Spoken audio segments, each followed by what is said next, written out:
दोस्तों हमारे घर में बहुत सारे ऐसे लोग होते हैं, छोटे बच्चों से लेके और बड़े बुजुर्गों तक, जिनको की कफ की बड़ी समस्या होती है, म्यूकस की बड़ी समस्या होती है, यानी कि नाक से या गले से गाढ़ा गाढ़ा पदार्थ निकलता रहता है। कभी सफेद कलर का होता है, कभी हरे पीले कलर का होता है। इस तरह के अलग अलग जो डिस्चार्जेस हैं वो होते रहते हैं। बहुत ज़्यादा समस्या बहुत सारे लोगों में देखने को मिलती है। अब इसके पीछे बहुत सारे रीजंस होते हैं। एलर्जी भी इसका एक कारण होता है। कई लोगों को बहुत ज़्यादा म्यूकस जो है वो एलर्जी के कारण ही बनता है। मेडिकल भाषा में इसको म्यूकस कहा जाता है, सामान्य भाषा में इसको कफ कहा जाता है। हालांकि मेडिकल की जो भाषा है उसमें कफ का मतलब खांसी होता है, लेकिन सामान्य लोग जो हरा पीला पदार्थ निकलता है उसको कफ ही कहते हैं। तो ये एक बड़ी गंभीर समस्या हो जाती है कई लोगों के लिए। कई लोगों को इतना ज्यादा पोस्ट नेजल ड्रिप होता है। पोस्ट नेजल ड्रिप का मतलब होता है कि नाक का जो पिछला हिस्सा होता है, यानी कि पोस्टीरियर नेयर्स जिसे कहा जाता है, वहां से कंटिन्यू जो कफ है वो नीचे गिरता रहता है, गले में आता रहता है और लोगों को गले में बड़ी खराश होती है। उस कंडीशन में बहुत सारे लोग एंटी एलर्जिक दवाएं लेते रहते हैं। एलोपैथी में तो कोई बेसिकली इसका कुछ खास एंटी एलर्जिक दवाओं के अलावा ट्रीटमेंट नहीं है, लेकिन होम्योपैथी में इसके लिए बहुत अच्छी अच्छी दवाएं उपलब्ध हैं, जैसे कि पल्सिटिला हो गई और हाइड्रेस्टिस हो गई और काली बाइक्रोमिकम हो गई। तो उन्हीं में से एक दवा काली बाइक्रोमिकम के बारे में मैं आज आपसे बात करूंगा। ये मेरे पास काली बाइक्रोमिकम है 200 पोटेंसी में, आप देख सकते हैं।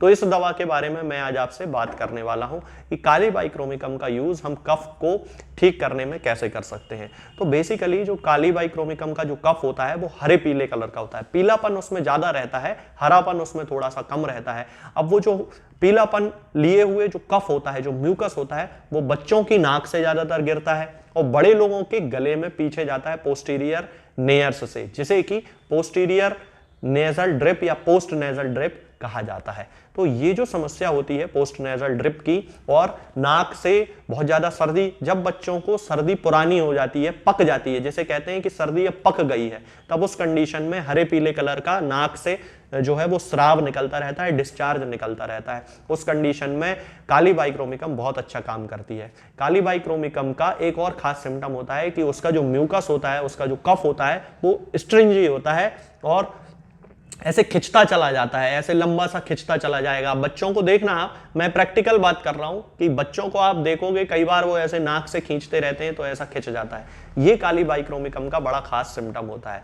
पोस्टीरियर नेजल ड्रिप या पोस्ट नेजल ड्रिप जिसे कहा जाता है, उस केस में भी जो म्यूकस होता है वो हरे पीले कलर का ही होता है और बहुत सारे लोगों को खराश आती रहती है, वो खांसते रहते हैं और वो कफ बाहर थूकते रहते हैं। तो उसमें आप देखना कि कफ का जो रंग रहेगा वो भी हरा पीला ही रहेगा, क्योंकि वो भी पका हुआ कफ ही रहता है, पका हुआ म्यूकस रहता है। तब उस कंडीशन में भी हम काली बाइक्रोमिकम का यूज कर सकते हैं। इसके अलावा साइनस के पुराने केसेस, जिनमें कि साइनोसाइटिस जिस बीमारी को कहा जाता है, उसके पुराने केसेस, खास तौर से फ्रंटल साइनोसाइटिस या फ्रंटल साइनस के जो पुराने केसेस होते हैं, उनके लिए भी बहुत अच्छी दवा होती है।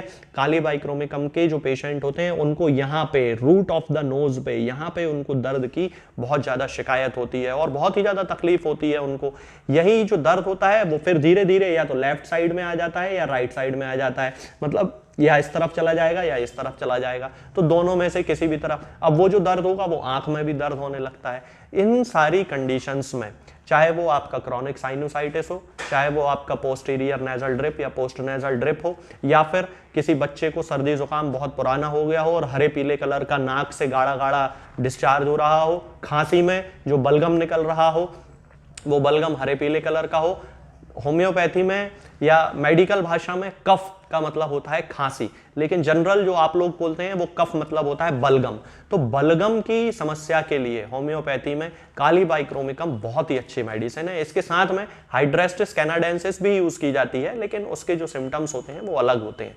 तो काली बाइक्रोमिकम का यूज हम इन सारी कंडीशंस में कर सकते हैं। जिन लोगों को बहुत ज्यादा बलगम बनता है, बहुत ज्यादा कफ बनता है और नाक में कफ उनका जमा रहता है, पपड़ी जैसी जम जाती है, निकलते नहीं बनता है, और जब निकलता है तो लंबा लंबा धागे जैसा निकल जाता है, तब उस कंडीशन में काली बाइक्रोमिकम का यूज हमें जरूर करना चाहिए। ये मेरे पास काली बाइक्रोमिकम है, आप लोग देखना चाहें तो देख सकते हैं। अब इसकी पोटेंसी की यदि हम बात करते हैं तो दोस्तों 30 पोटेंसी में हमें इसकी शुरुआत करनी चाहिए।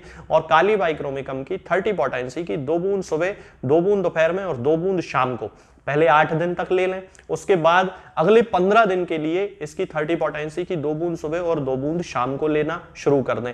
धीरे धीरे आपके शरीर में चेंजेस आएंगे। कफ का बनना एकदम से बंद नहीं होगा, धीरे धीरे बंद होगा। बलगम का जो बनना है वो धीरे धीरे बंद होगा, धीरे धीरे आपको आराम मिलता चला जाएगा और फिर पूरा जो बलगम है वो पूरी तरह से निकल जाएगा और आपको बहुत ज्यादा आसानी हो जाएगी सांस लेने में। बहुत सारे लोगों को बलगम के कारण नाक बंद हो जाती है, सांस लेते नहीं बनता। उस कंडीशन में भी काली बाइक्रोमिकम का यूज हम कर सकते हैं, बहुत अच्छी मेडिसिन है। तो दोस्तों ये मेडिसिन जो है काली बाइक्रोमिकम, ये आपको किसी भी होम्योपैथिक मेडिकल स्टोर पे मिल जाएगी। होम्योपैथी वाले मेडिकल स्टोर पे मिलेगी, एलोपैथी वाले पे नहीं मिलेगी। आज के इस वीडियो में फिलहाल इतना ही। आगे के वीडियोस में हम बात करेंगे कुछ नई बीमारियों के बारे में और उनकी होम्योपैथिक दवाओं के बारे में। तब तक के लिए जय हिंद, जय भारत। होम्योपैथिक दवाओं को खाने का सबसे अच्छा तरीका होता है कि हम हमेशा खाली पेट इन दवाओं को खाएं। जिन दवाओं को दिन में केवल एक बार खाना है, उन्हें सुबह खाली पेट खा लेना चाहिए। मुंह में अच्छे से कुल्ला करके, गार्गल्स करके मुंह को साफ कर लेना चाहिए और उसके बाद हमें होम्योपैथिक दवाई खा लेना चाहिए। जिन दवाओं को दिन में 2 बार या 3 बार या 4 बार खाना होता है, उन दवाओं को खाली पेट खाने का मतलब होता है कि हम उन दवाओं को खाने के लगभग आधे घंटे पहले या फिर 2 से ढाई घंटे बाद ही खाएं। और उस स्थिति में भी हमारे मुंह में किसी भी वस्तु का, किसी भी चीज का स्वाद नहीं होना चाहिए, ना ही हमारे मुंह में किसी भी चीज की गंध होना चाहिए, जिससे कि ये होम्योपैथिक दवाएं हमारे शरीर पर बहुत अच्छे तरीके से काम कर सकती हैं। तो हमें हमेशा ये ध्यान रखना है कि जब भी हम होम्योपैथिक दवा खाएं, हमेशा खाली पेट खाएं और हमारे मुंह में किसी भी चीज का स्वाद या किसी भी चीज की स्मेल ना हो। अब बहुत सारे लोग ये सोचते हैं कि हम कच्चा प्याज खा सकते हैं या अदरक खा सकते हैं या हींग खा सकते हैं या इलायची खा सकते हैं या नहीं। बिल्कुल आप इन चीजों का इस्तेमाल कर सकते हैं। होम्योपैथिक दवाओं को खाते समय आप इन सभी चीजों को बड़ी आसानी से खा सकते हैं। बस याद ये रखना है कि जब भी आप होम्योपैथिक दवा खाएं, इनमें से किसी भी वस्तु का, किसी भी चीज का स्वाद आपके मुंह में ना हो। यानी कि जब भी आप इन्हें खाएं तो इनके खाने से या तो आधे घंटे पहले होम्योपैथिक दवा खा लें या फिर इन्हें खाने के 2-ढाई घंटे बाद, जब कि आपने मुंह में अच्छे से कुल्ला कर लिया हो, अच्छे से गार्गल्स कर लिए हो, तब इन होम्योपैथिक दवाओं को खाएं। तो आपको हमेशा होम्योपैथी के सबसे अच्छे रिजल्ट देखने को मिलेंगे। लोग गलती यही कर देते हैं कि वो प्याज खाना छोड़ देते हैं, कच्चा प्याज, लहसुन, अदरक, हींग सब खाना छोड़ देते हैं, लेकिन फिर भी उनको मुंह में सफाई ना होने के कारण होम्योपैथिक दवाओं का अच्छा रिजल्ट देखने को नहीं मिलता है। ये होम्योपैथिक दवाएं आपको किसी भी ऑनलाइन फार्मेसी पर या आपके घर के नजदीक किसी भी होम्योपैथिक मेडिकल स्टोर पर बड़ी ही आसानी से उपलब्ध हो जाएंगी। ये दवाएं हर होम्योपैथिक फार्मेसी पे उपलब्ध होती हैं, हर ऑनलाइन फार्मेसी पर उपलब्ध होती हैं, इसलिए आप वहां से इन दवाओं को प्राप्त कर सकते हैं। निरामय होम्योपैथी क्लिनिक से ना ही किसी मरीज को कोई दवा बेची जाती है और ना ही कोई दवा भेजी जाती है। इसलिए अपने नजदीकी होम्योपैथिक मेडिकल स्टोर या ऑनलाइन फार्मेसी से ही इन दवाओं को प्राप्त करें।